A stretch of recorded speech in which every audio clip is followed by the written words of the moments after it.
پیر کامل قسط نمبر 6۔ وہ دونوں ایک بار پھر خاموش تھے۔ اسجد کو الجھن ہونے لگی۔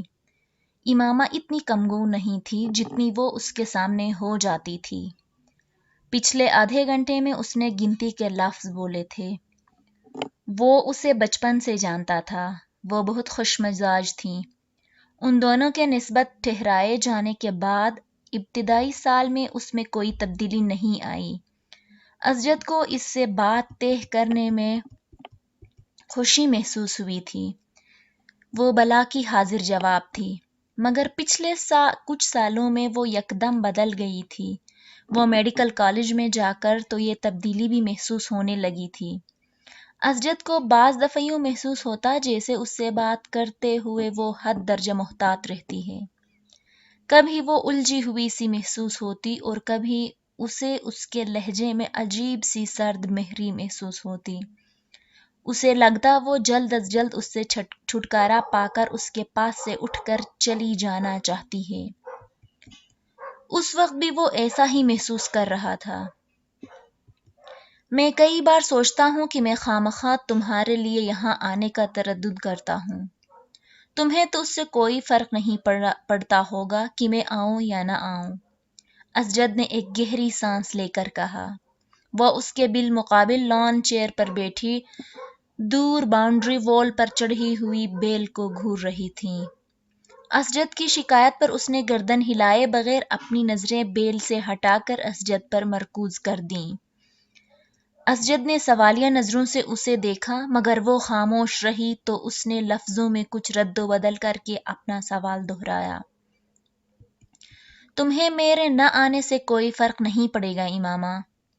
کیوں، ٹھیک کہہ رہا ہوں میں۔ اب میں کیا کہہ سکتی ہوں اس پر؟ تم کم از کم انکار تو کر سکتی ہو، میری بات کو جھٹلا سکتی ہو کہ ایسی بات نہیں ہے، میں غلط سوچ رہا ہوں۔ اور ایسی بات نہیں ہے، آپ غلط سوچ رہے ہیں، امامہ نے اس کی بات کاٹ کر کہا۔ اس کا لہجہ اب بھی اتنا ہی ٹھنڈا اور چہرہ اتنا ہی بے تاثر تھا جتنا پہلے تھا۔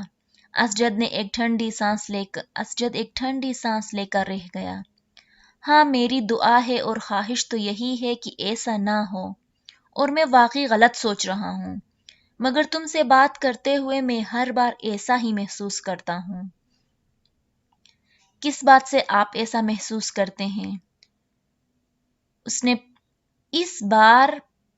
اس بار پہلی بار اسجد کو اس کی آواز میں کچھ ناراضی جھلکتی ہوئی محسوس ہوئی۔ بہت سی باتوں سے تم میری کسی بات کا ڈھنگ سے جواب ہی نہیں دیتی، حالانکہ میں آپ کی ہر بات کا ڈھنگ سے جواب دینے کی بھرپور کوشش کرتی ہوں۔ لیکن اب اگر آپ کو میرے جواب پسند نہ آئیں تو میں کیا کر سکتی ہوں؟ اسجد کو اس بار بات کرتے ہوئے وہ کچھ مزید خفاش محسوس ہوئی۔ میں نے یہ کب کہا کہ مجھے تمہارے جواب پسند نہیں آئے؟ میں تو صرف یہ کہہ رہا ہوں کہ میری ہر بات کے جواب میں تمہارے پاس ہاں اور نہیں کے علاوہ کچھ نہیں ہوتا۔ بعض دفعہ تو مجھے لگتا ہے کہ میں اپنے آپ سے باتیں کر رہا ہوں۔ اگر آپ مجھ سے یہ پوچھیں گے کہ تم ٹھیک ہو تو میں اس کا جواب ہاں یا نہیں میں ہی دوں گی۔ ہاں اور نہیں کے علاوہ اس سوال کا جواب کسی تقریر سے دیا جا سکتا ہے تو آپ مجھے وہ دے دیں، میں کر دوں گی۔ وہ بالکل سنجیدہ تھی۔ ہاں اور نہیں کے ساتھ بھی تو کچھ کہا جا سکتا ہے، اور کچھ نہیں تو تم جواباً میرا حال ہی پوچھ سکتی ہو۔ میں آپ کا کیا حال پوچھوں؟ ظاہر ہے آپ میرے گھر آئے ہیں، میرے سامنے بیٹھے مجھ سے باتیں کر رہے ہیں، تو اس کا واضح مطلب تو یہی ہے کہ آپ ٹھیک ہیں، ورنہ آپ اس وقت اپنے گھر بستر پر پڑے ہوتے۔ یہ فارمیلٹی ہوتی ہے امامہ۔ ارے آپ جانتے نہیں میں فارمیلٹیز پر یقین نہیں رکھتی۔ آپ بھی مجھ سے یہ میرا حال نہ پوچھا کریں، میں بالکل مائنڈ نہیں کروں گی۔ اسجد جیسے لاجواب ہو گیا۔